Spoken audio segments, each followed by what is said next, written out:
Hello, everybody, and welcome to episode 68 of the Club Lorcana podcast. I am one of your hosts, Jeremy Bertrioni. With me, as always, my best friend, Syed. Hello. And we have some of our amazing co hosts with us. We have our co host, Nathan Tripp, Hey guys. and rejoining us from their week long catamaran cruise, Ryan Walker. And in the building. We got an action packed episode for you guys to talk about today. We have a deep dive on the new metagame with some winning deck lists. We're going to be spending a lot of time on that. We have to talk about our upcoming Versus series that we sort of debuted, soft launched last week. And then finally, we're going to talk a little bit about some upcoming events and our preparation for those events. But first, Nathan, we have our really important, exciting sponsor segment. We are sponsored by ProPlay Games. Let's bring up that lower thirds graphic, Fabio. ProPlay Games is hosting a $65,000 combined prize pool weekend on December 12th through the 14th. This is a weekend that includes Disney Lorcana, Riftbound, and Cookie Run Braverse, and more. Now, I want to focus a little bit on Lorcana first because this is a Lorcana podcast. Lorcana, we're going to have a 10K on Saturday and a 5K on Sunday in the Infinity format. Amazing prizes. I think they've also extended to have a Friday event. This is, of course, brought to you by Player's Choice Game and Accessories. But if you're a Cookie Run fan, this is actually the biggest Cookie Run event of the year in North America. We have the North American Championship Cup. First place gets a trophy, a 2025 champion playmat, champion promo card, and 8K booster boxes of Age of Heroes and Kingdoms. Additionally, the big win. If you win, you get a flight and a hotel to Worlds, which is going to be in Seoul, South Korea. Remember that Disney, Lorcana, Riftbound, and Cookie Run are going to be streamed all weekend long. Tickets are still remaining, but they're going fast. So make sure you buy some tickets if you want to play in the incredible Pro Play Games Summit. And that's it. That's our sponsor segment. Let's dive into the metagame. Zan, I've just been talking and talking. So why don't you get us started? We usually organize the metagame into pillars. Yep. Are we seeing those right now, and what are they?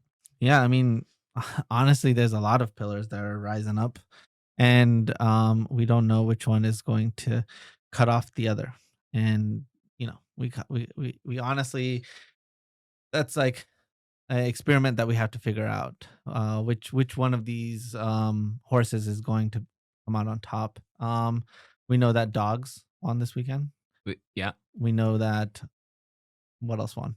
Purple Steel won this weekend. Purple Steel had a good weekend. Dogs. I think also there was a Blurple winner, right? Melissa from TFM. No.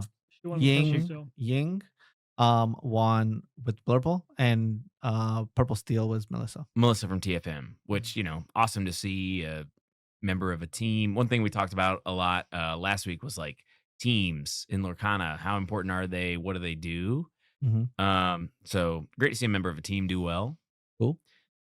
It's pretty cool. How do you say the metagame's like sort of shaking out? Is this about what you expected when you looked at Whisper of the Wells? So the read I'm getting is the decks from last set kind of all got better. Maybe every deck got better, but those were already ahead, so they stayed ahead. I don't think that.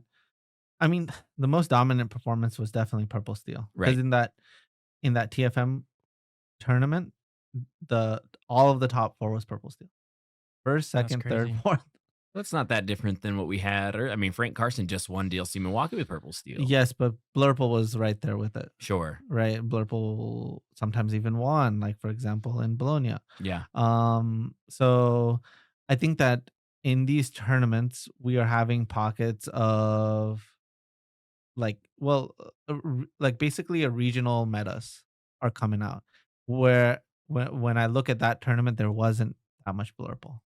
When I look at some of these other tournaments, like for example the one that Dogs won, there wasn't a whole lot of Purple Steel, right? So if you see more of the other, if you see a bunch of blue decks, then Dogs is looking really good, right? Less steel decks, better it is for Dogs, unless it's Amber Steel. So last set, I feel like it was kind of a nightmare metagame because you basically had to choose what matchups you want to lose to and win against, and there wasn't a lot of like inroads to be made in that direction. Do you feel like that's gotten better, or are we still kind of in this slog of like, I'm going to play Dogs and hope to dodge all day?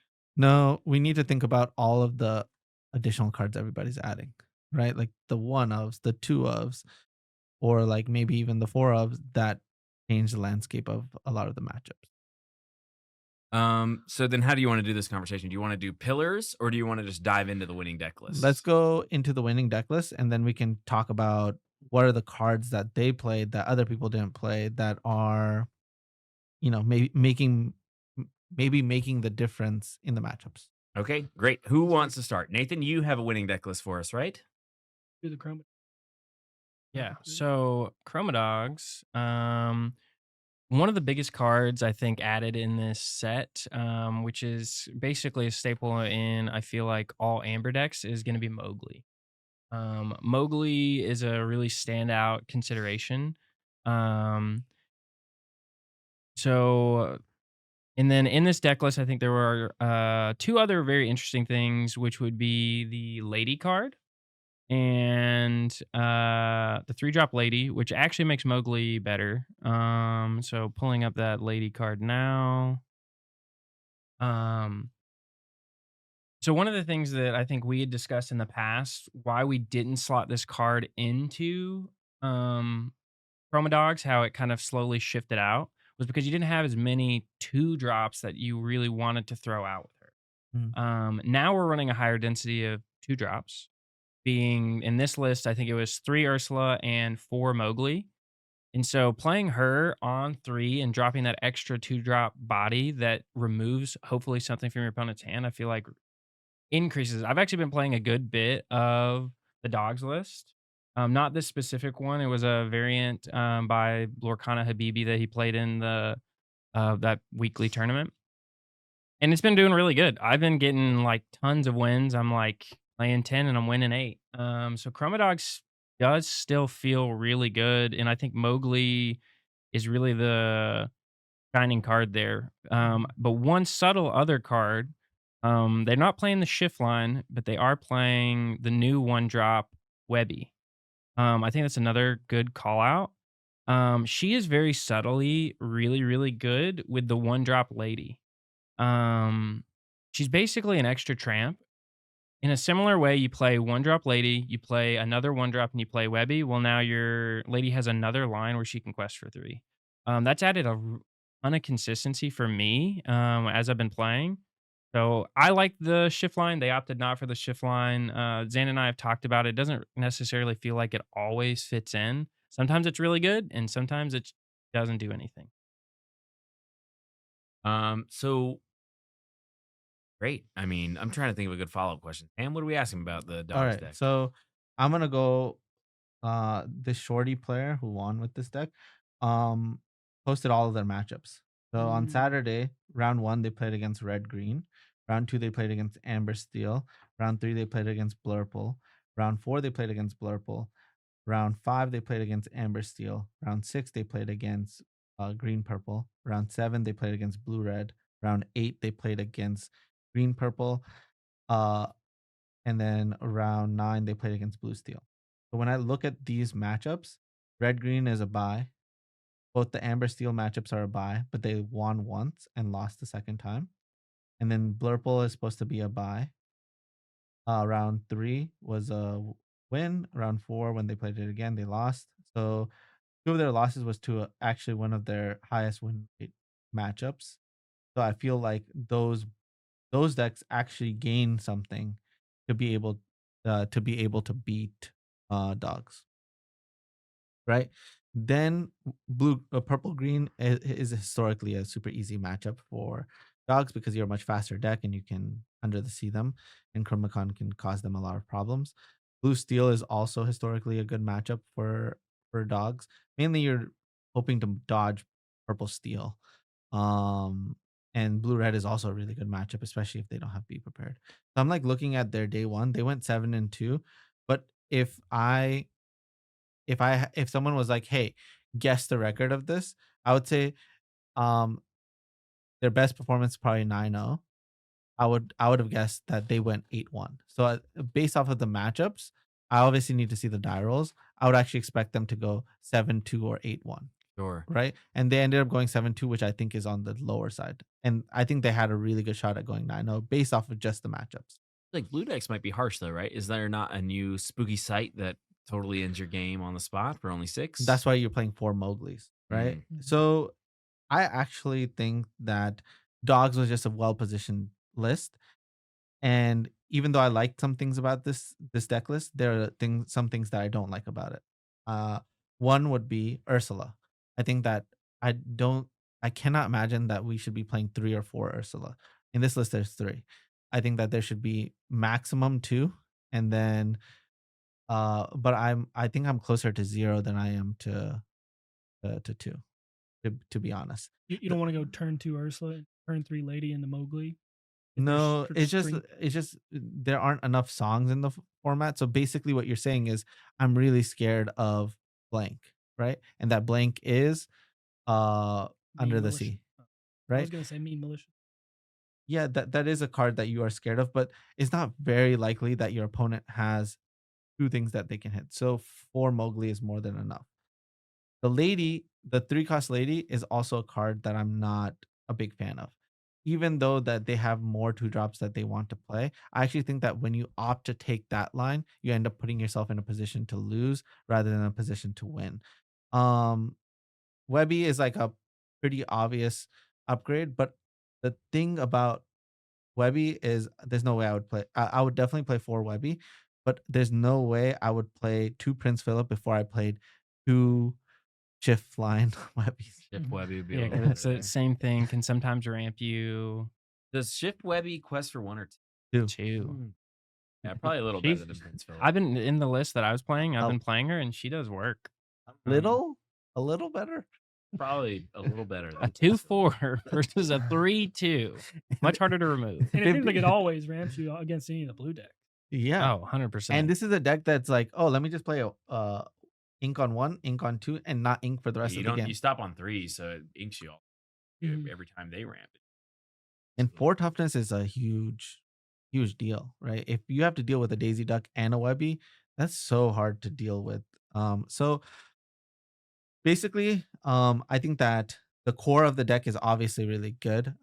In Milwaukee, I also played 3 Chromacons and 2 Under the Seas. I felt like that was a really great list to be primed against blue deck specifically. So Blurple, I think you're really good against, and I think that you've set yourself up to be decent, really good against blue steel.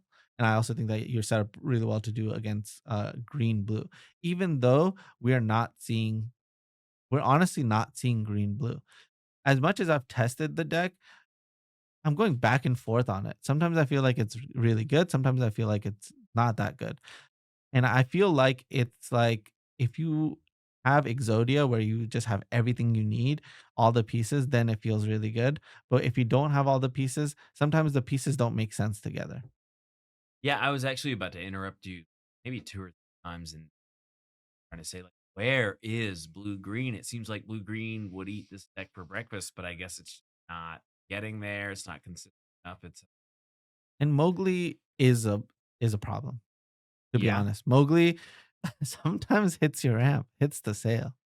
And that's a lot of times game over. Yeah, with Ursula, the Deceiver, it was always pretty easy to kind of ink around Ursula, where I'd be like, I'm gonna ink my 1 because I don't want you. But it's like really hard to ink around a Mowgli. It's impossible. Yeah, you actually just have Yeah. to ink your characters so that Mowgli hits something that isn't the optimal hit. But I mean, we've talked about this a lot. If they Mowgli and you have a sail and a spooky sight, that's your whole plan. Losing one makes the other one pointless. Exactly. Mowgli is just king. Mowgli's just king. It really is the perfect card, and they started it perfectly. You know what I mean? Like they made it at 1-2. If they gave it 1 more toughness, 1 more power, it'd be unbalanced. It'd be too good. We beat it. It's like fine as a 1 Exactly. because you can just let the storm rage Sure. In infinity. Mowgli, King of the Jungle. classic thing that Mowgli. I'm really hoping that they're gonna do. I have a high feeling that they're gonna do a shift line for him, and it's gonna be Let's- within the same colors. I Let's think it's talk gonna be about the really good. day 2 situation for this deck. So top 32, they played against blue red. They were on the play. Agree? They won. I don't know if that's for Fred. It's a challenging matchup for it. Is blue red a challenging matchup? Thank you. Is there a challenging matchup? No. Not. probably its easiest matchup. Okay, then why would you play blue red if you're not good against the aggro deck? Why would you play blue red? Like, what's it good against? I'm playing blue red in this tournament because I think I'm gonna play a lot of. What do you think it's good against? I'm asking you. If you're not, so I would have guessed before we started talking that your blue red deck is going to be good against decks like Chromadogs. It's not in my top 5. Okay, so you're right. So how's your purple steel matchup? Do you feel like that's really good? No, with dogs. With dogs? No, he's thinking about No, red with blue. blue Red red. blue is it's Uh, tough. What am I good against? I'm asking you. I think you're good at I think that you're a 45-55 against everything. Ooh. I mean, I'm down for a 55 against everything. Basically, I just don't think that you can win when you don't ramp on 2. I ramp on 2, I hit the Cinderella, and then I get to You can sell me this deck. headless horseman, Maui shark, Goofy, What? the Rush evasive one. Oh, nice. 6 mana uninkable goof. Yeah. Okay, so this deck is like not hitting me. It's like good. It's not a deck that I think is good, but It did top 32 of this event. I mean, that's pretty good. it sure. It's 7-2 to day 1. Well, okay. So one thing that my opponent, Shorty, was 7-2 and was 11 seed. So that's telling me that. I mean, I would assume that 7-2 would be middle of the pack or on the lower side, but was on the higher side. So I think that their round 7 opponent that they beat is most likely the same blue red opponent that they played against in top 32. Are these blue red decks like more aggressive playing things like Ichabod Crane? Do we have any of the like Shift Mickey action in blue red? I've seen some lists that play Shift Mickey, but none that I haven't seen any version of it that's been doing really well. But most of them are aggressive. Okay. Yeah, so they're playing the new Ichabod Crane. Hurts pretty good. What does it do? It's a 0-2 that quests for 2, and if it dies, it goes. Yeah, I've seen that one. Yeah. And what they sometimes they play like the 3 costs, get rid of a guy, draw 2 cards. What? I want to play that. Get rid of a guy, draw 2. The action. Yeah, you get rid of your own guy. Get out. Oh, yeah. Great. That's a combo. Just to give us Yeah, that's the context for combo. this list, this was a medallion weights David Xanatos list. Oh, boy. What does that mean? What does that mean? All right, let's go. Yeah, we're Let's gonna use the app. show those cards. Show Okay. me- Oh, Xanatos, the guy that gives rush. Yours. Yes. Okay, so No, we'll start it's with the him. X. Oh, okay. Um, So Xanatos. Showing him now. There it is. Okay, so in the medallion weights, just for context for everybody else, lets you pay 2 to give challenger and draw a card if you banish. So they were playing, I guess, a more aggressive challenge. They were also running the Mulan shift line. Okay. They were running dig a little deeper, Maui shark. Kind of interesting, some different cards in there. I haven't really seen a lot of this build before, but I think I'm getting into red blue. I think I'm gonna be a red blue. Yeah, basically, whenever I've played against this deck, all it's trying to do is just like tempo kill all your guys. But every deck in Lorcana is trying to do, and that's the only archetype. But they get to start at 5. They get to go like Headless Horseman. Are they playing? they're on 2 headless horsemen, yeah. And then they got the Hades. They have They have Hades? Melissa. They They have have 4 Maleficent? Hades, 4 Maleficent. So they're definitely like top end. They're gonna start removing your stuff. Yeah, basically, what I've noticed is that they try to go ramp on 2, ramp with Cinderella, and then Headless Horseman, and then Hades, and then what do you call it, Maleficent later on. Yeah. They just go Maleficent, and then just tempo kill you. So are we done talking about dogs, or do you want to talk about their next? Next matchup, top 16. They were on the play the entire time. Great. That's So called being good. Blue Steel, Blurple, then the Dogs Mirror, and then Purple Steel in the finals. That is a really tough matchup, especially with their build. Because my strategy to beat Purple Steel was 6 cost tramp. Plus Chromacon. That's how bad of a matchup it is. I was like, oh, let me play this Chromacon and then shift this tramp, and then every time they get rid of one of my guys, I get to bounce one of theirs and draw a card, and that can swing the matchup. But when I look at their list, they kind of are like priced into the aggro matchup, and they have to have Chromacon on 3. And so they won 2-1, which makes sense. But I would say their journey, Dogs in top 4 and Purple Steel in the finals, those are their 2 toughest points in the tournament, because the mirror is just a 50-50, and if you win the die roll, which they were on the play, they have the advantage. And they won 2-1. So this really checks out in terms of like, I think Dogs is a very polarized deck. When you get the right matchups with it, it can win the tournament. But if the top of the bracket is just all Purple Steel, you're more likely to lose. So you got to be on the play. Thoughts on the like Circle of Dog build? These are the ones that use all the looters and reanimate something big. Circle of Life. I just think it's a high roll deck. Yeah. And these tournaments are best of 3. They are not high roll tournaments. So that's why I'm not surprised that traditional beats Circle of Dogs. Yeah. All right. But you could Circle of Life a Prince Philip, and after you sang a malicious, mean, and scary. I mean, That's pretty cool. I'm always surprised when I'm able to just Under the Sea. Now you're saying I have to sing this card that deals 1 to everybody, and then I'll have to sing what? I have to do like 3 different things. So when it's cool when it works, though. It's so hard. It's very hard. It's like 4 cards. All right. So we're not doing Circle of Dogs yet. You're not a believer. I just really want to M&M's people and then give them the big Prince Philip. The Prince Philip, there's a little one, and that's little PP, and then there's the big one. Big PP.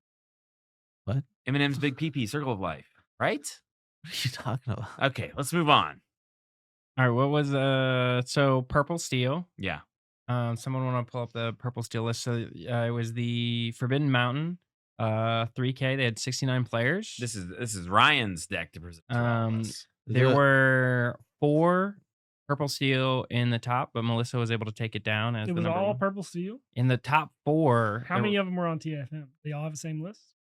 I actually don't That's know. what I'd have to go find them. Okay. It is a Interesting. TFM event. Interesting list. So we're gonna do the one of thing again, where we're all playing a bunch of one ofs. So you got a one of Happy, you got a one of White Rose, and a one of Demona. I'm with the one of Demona. Which Demona is this? It's the This is actually the 4 costume. All right, Fabio, we're going to show another card. Yeah, let's bring up let's see costume. that. This is an That's the one with interesting one that Challenger, people probably haven't seen as much. This card goes with the yellow Ursula that gets in their hand and lets you discard a card as one of my like compelling women cards. Yellow Ursula. Yeah. Vanessa. Yellow. Yeah, the Vanessa, not the singer. I see where you're. I'm so lost. Anyway, I mean, this guy is huge. This girl's huge. 6'6", basically, with the Challenger 2 on turn 4. Yeah. Kill anything. She's like what Iago wishes he. If she doesn't have a base. yeah. And she doesn't die as soon as she gets. But she could not untap. Yeah, but when She has could that ever not, happened? We've been playing so many games, and I feel like Gargoyle Claws never comes into. Everybody's just dumping their Beefy hands, girl. and then Purple it Steel is works. always trying to have less than. Yeah, they play from exactly that. Anyway, this is my second compelling woman. And that's what they're doing here, right? They're playing big statted cards. We got a 2-cost Black Heron. That's the new 3/3. And of course, Lexington, the 3-cost 4/4.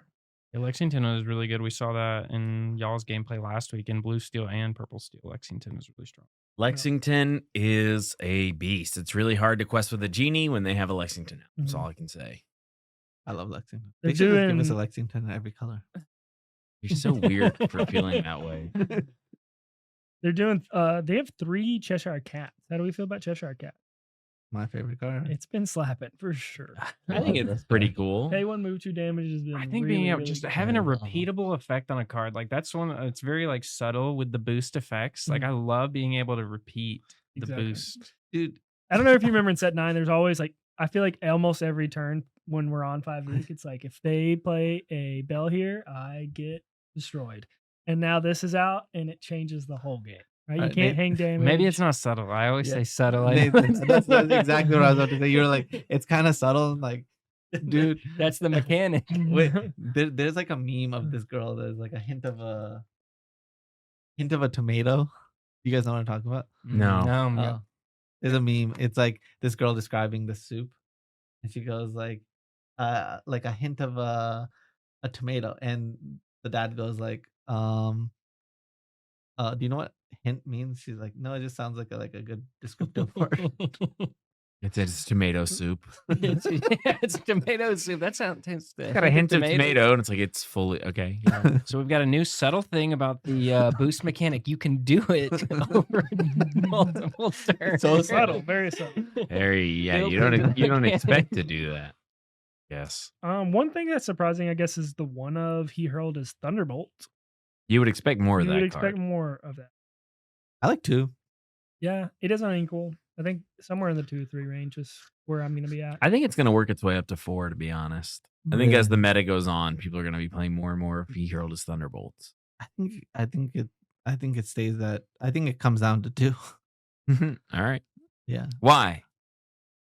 Because I think that, every time everybody thinks of a threshold, like the format has a threshold of like, this is a required toughness, right? Sure. And so like 4 is really good from turns 1 through 4. Now Lexington breaks that.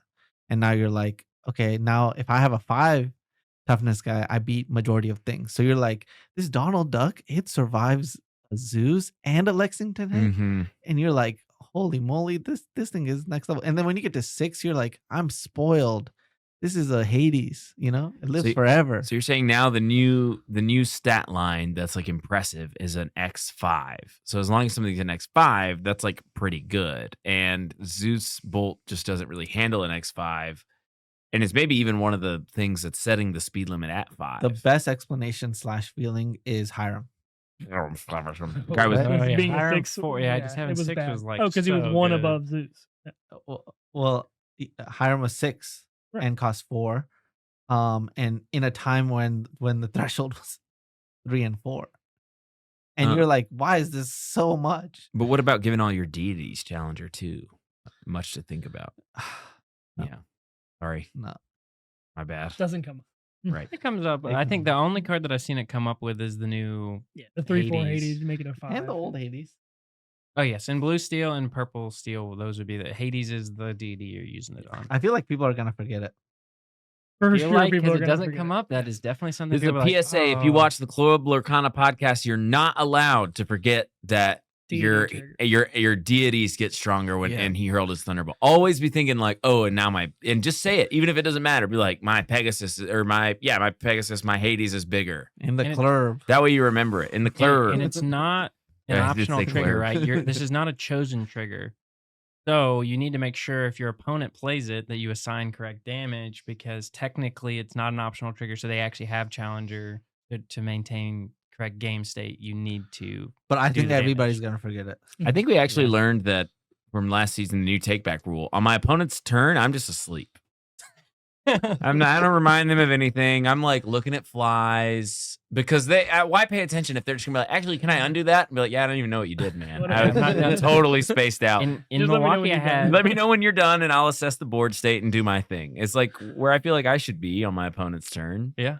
Like unironically, that's like been my strategy. It's just like while my opponent's playing. Should be we- thinking about what you're gonna do. Are we all on that 3/4 Hades is like the second best card from this set behind Cinderella? I think it's so good. I mean, I like the card. Mm. I like the card a lot. So this card has a Punisher mechanic, which is usually what you call it when your opponent gets to choose. Mm-hmm. So yeah, I mean, this is a lot of times those cards are not very good. I feel like this card is fine. Sometimes it's 5 ink for a 3/4 that draws 2 cards. Sometimes it's 5 ink for a 3/4 that kills like a medium important guy. The problem is your opponent gets to pick, and it's Mhm. not even that bad of a situation for them a lot of the time. No, this is the best. The thing is, we've never seen a well-designed card Yeah. with the Punisher. Yeah. The Punishers This are is always the first time mostly it's bad. Yeah. really well designed. It's also the first one in Lorcana, I think. Yep, and it's really well designed. Oh, nice. Well, It's- this Ryan Miller guy, he must know something, thing or two. It's so well designed that I'm like, I think that majority of people have just defaulted to it drawing 2. Yeah. They just say draw 2 every time. But in our games that we were playing a little bit, he would like do it on my Cinderella, and I was like, Cinderella already did her thing. I'd put that thing away. Fine. Yeah, I think that was actually when it was at its Hey, worst. The big things are when you're like trading up into something. Sure. Yeah. You want to try to draw 2, but the problem is if they have like, let's say a Vincenzo Santorini and I Hades it and they're like, you draw 2. Well, that's what I did with my whole turn. And I'm still under the 8 ball to this Vincenzo. I'm like dying over here. So I'm a little worried about how it's going to play out.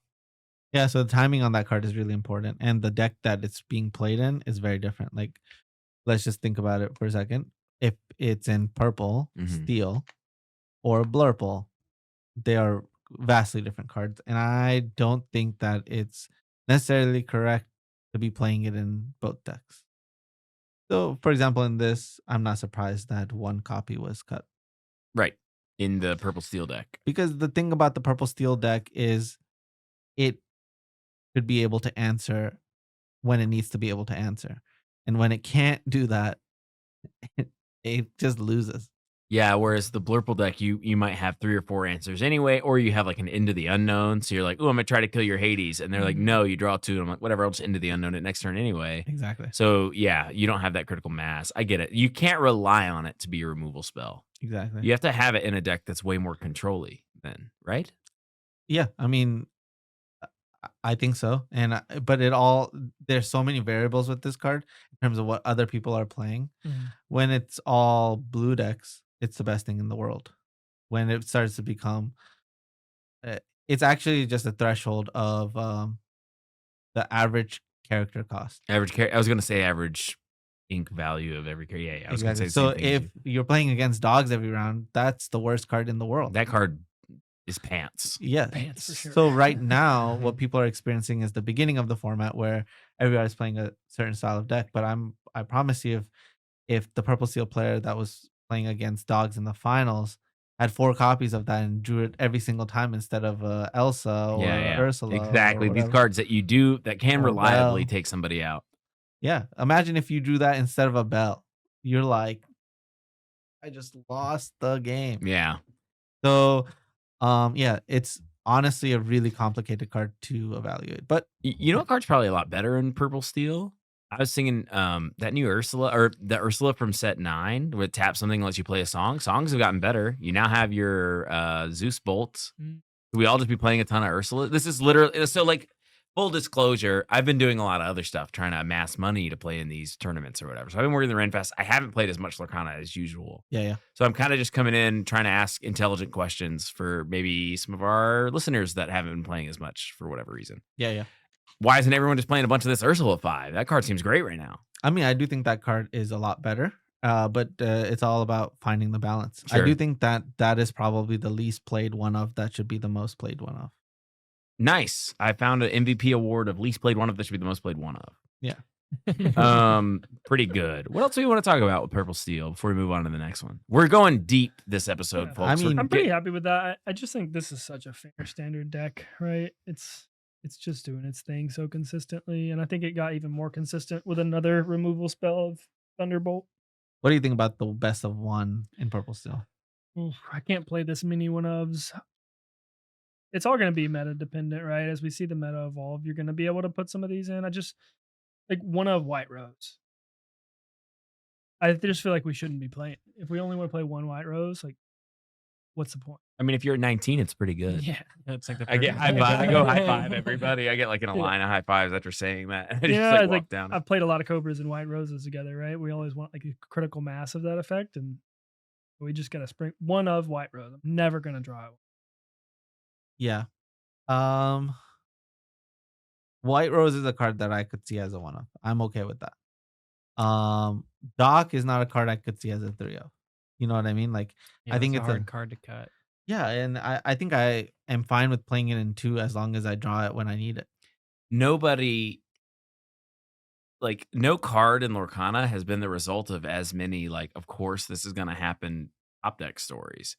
It's like, and then they drew Doc is like what they should call that card instead of just Doc. Like, and how it's like, and then along it should be called, and then they drew Doc. That or Doc off the top. Yeah, like the card literally is crazy. I mean, I was watching a match at the DLC. It was R&B versus a Purple Steel opponent, and he was fine for the first 2 docks, and then his opponent literally just goes like, I'm gonna dock, and RB just goes like, oh my god. So like, how could you ever cut that card? It's maybe the most impactful top deck in your top deck game Yes. possible. I just think that okay, so there are 2 different type of I don't know what the right word to describe it. It's like a contagion type thing Sure. that comes into play, right? One of them is like we got to play more than 60 cards. Oh, you're talking about social Mm. contagions in basically In, like, deck TCG building metagames. things? You're Yeah, saying yeah. that's how we got to the one of. Yeah, and Syndrome, that's now all now that. we're on the one of syndrome. And I think that when applied correctly, it's very, very good.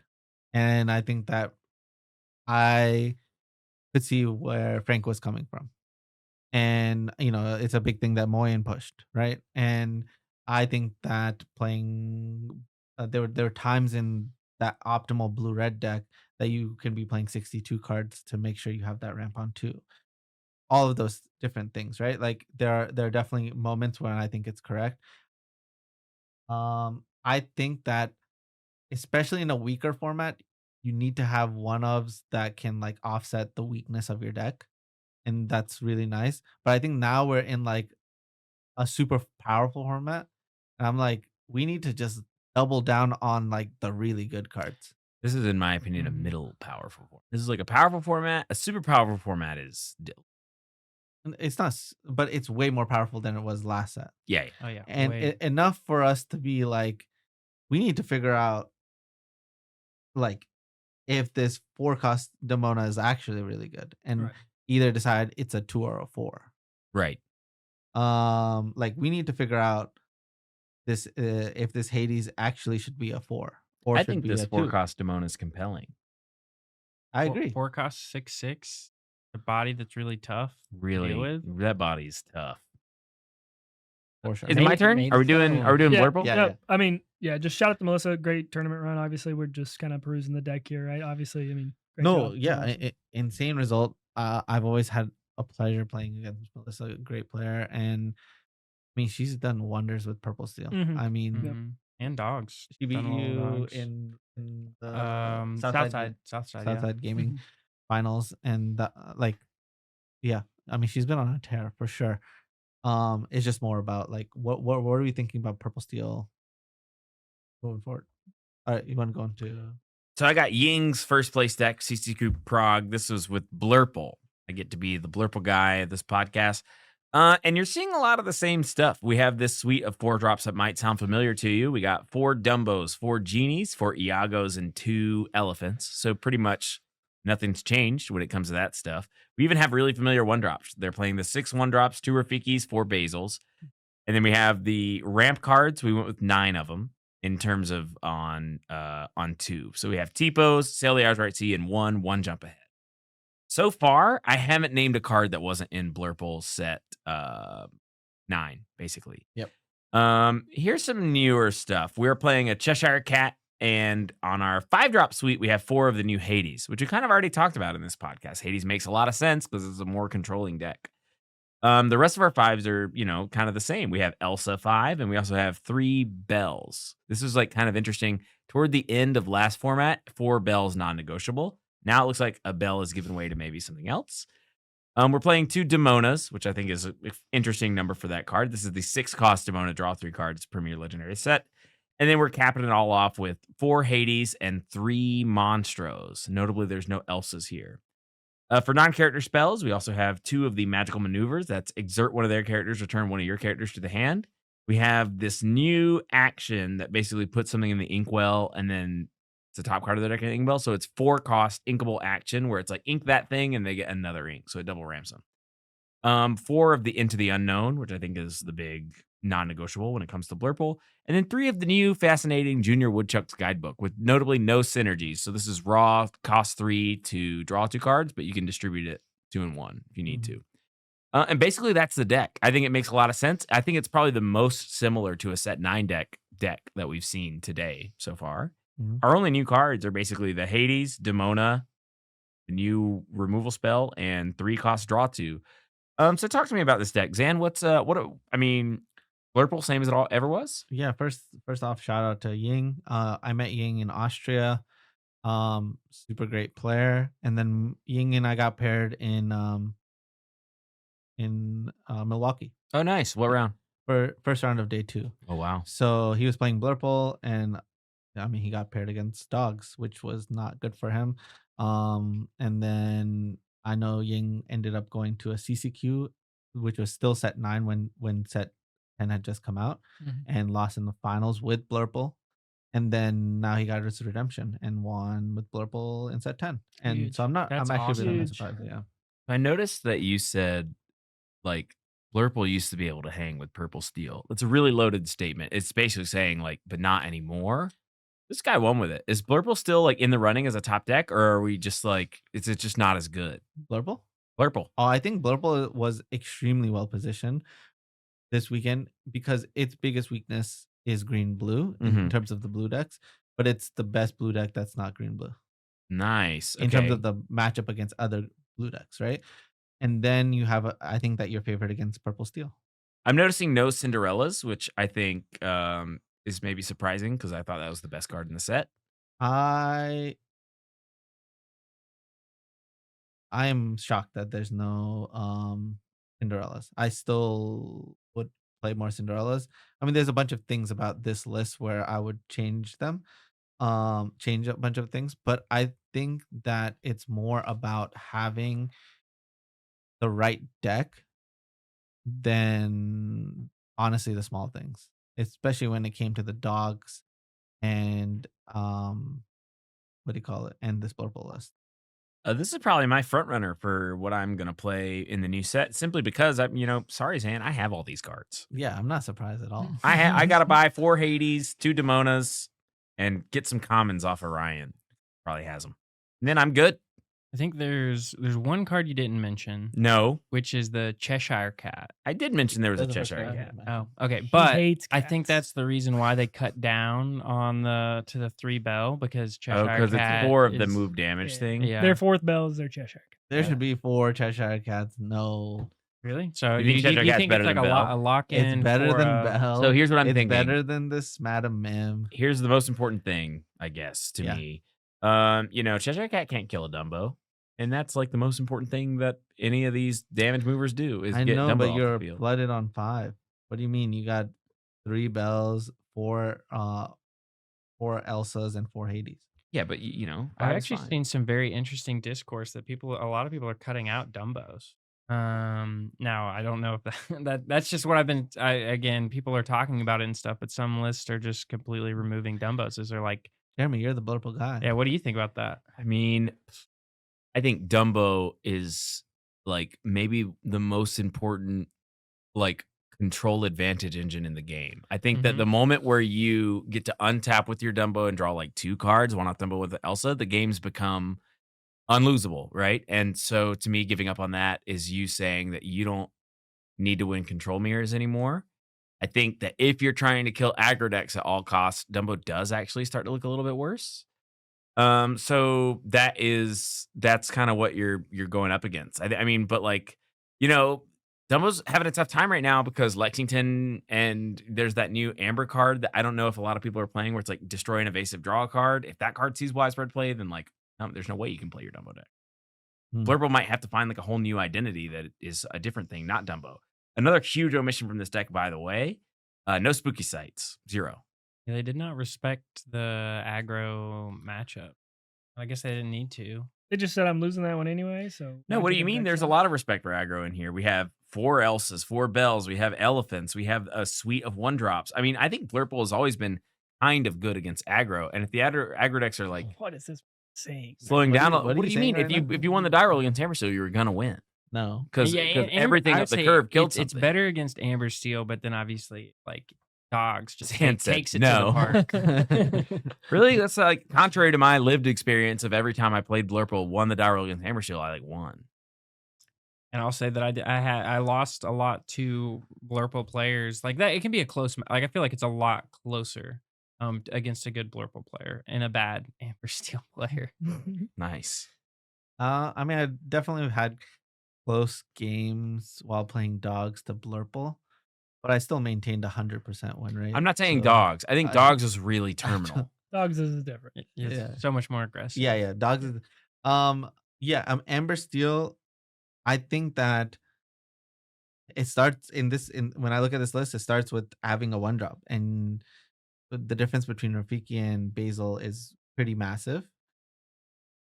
And I don't think you can guarantee hitting it by mulliganing 7. So first thing is you got to win the die roll.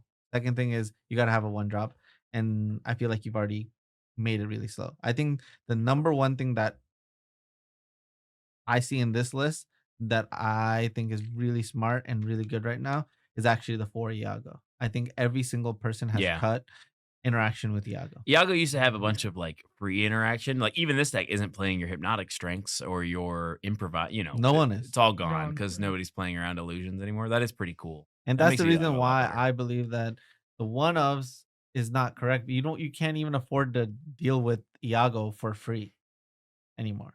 Yeah. With always, it was an inkable card. That is crazy. That's a good point. All right, but let's get to the part of the deck analysis that everyone cares about. Ryan, all I need to buy are 4 Hades and 2 Demonas. How much is it going to set me back?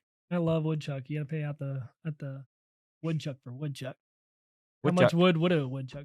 Boo. I want to talk about the Cheshire Cat elephant interaction. Don't we love that? Seems bad. You What are you like talking about? Boost Cheshire Cat 3 times. Bounce it with elephant and get draw 3 cards. Oh, that is Oh, kinda sick. That is why he's and playing the, Magical Maneuvers. Magical maneuvers. Right. No, it's not. There's only one Cheshire Cat. That's the Yeah, thing, yeah, right? yeah, That's we- why we if you need go to more. the 4 Cheshire Cats, you have That's to some card draw 3 advantage. spells. The thing about this deck is it's never had a like.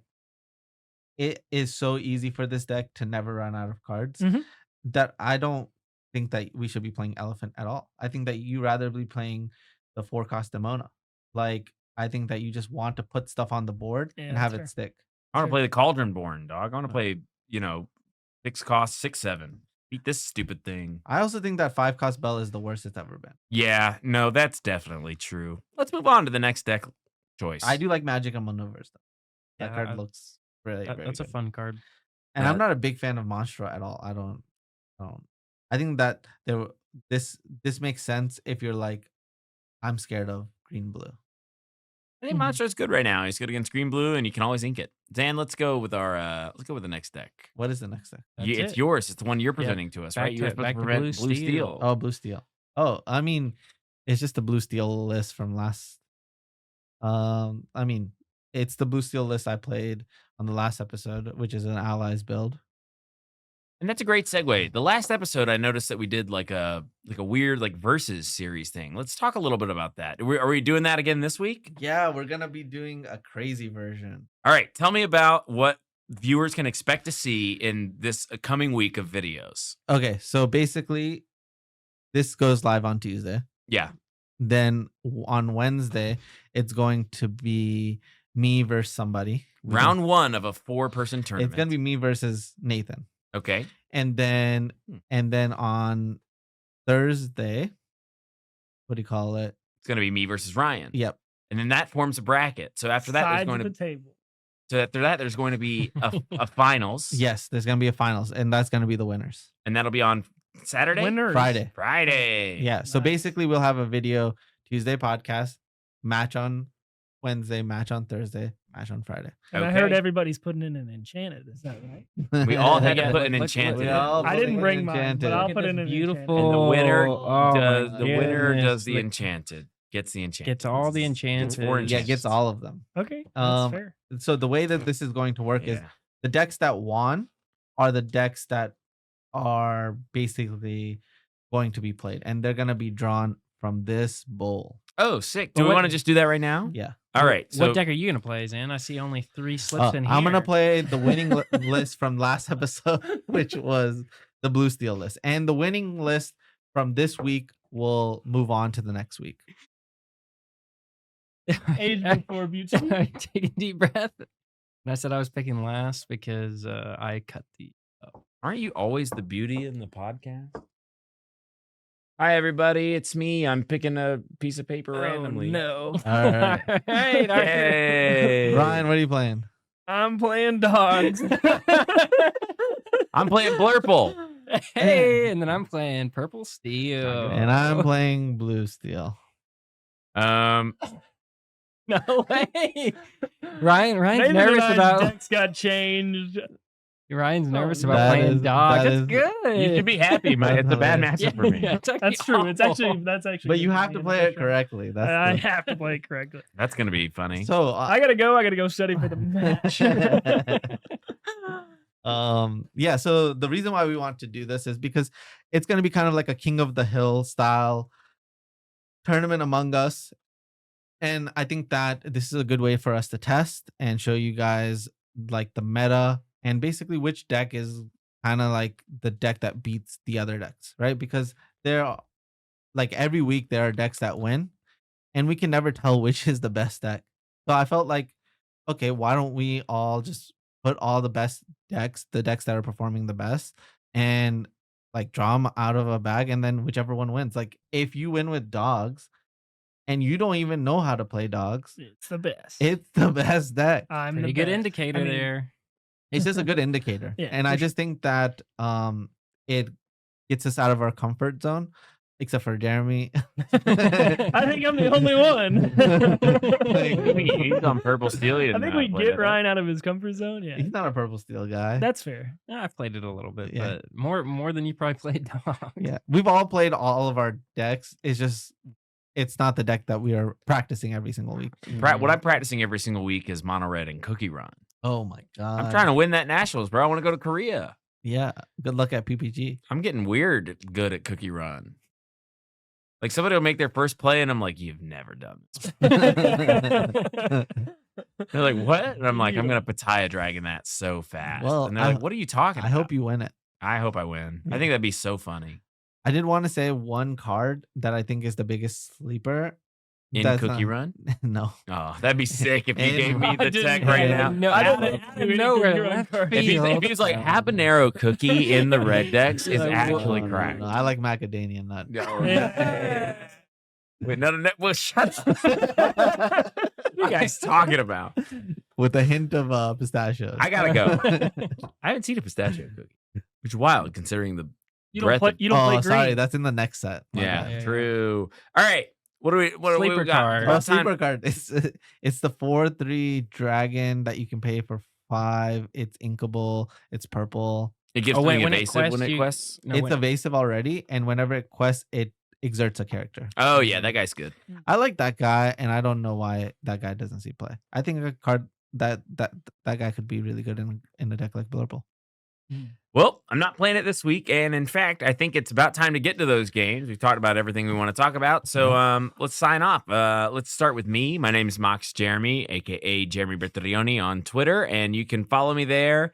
I do a space every week where we talk about sort of the new and upcoming cool things that's happening, and we also get into a little bit of drama and mudslinging. We're not above that. We have fun in my space. Ryan, let's start with you. Where can they find you? They can find me on Twitter, ATL Ryan Walked. And they can. All you gotta do is say your name. Oh man, cat got my tongue. And Nathan Tripp on Twitter. Yeah, that's me. All right, Nice. Zan, where can they find you? Well, I just wanted to say thank you guys for showing love last episode. We need all the feedback that we can possibly get on making this show better and better. If you guys wouldn't mind clicking the subscribe button, that will help us and give us a good indicator that we're headed in the right direction. So if you could do that for me, that would be great.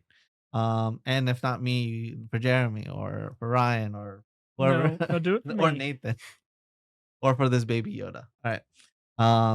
Yeah, that's about it. We'll see you guys next time. See y'all. Bye.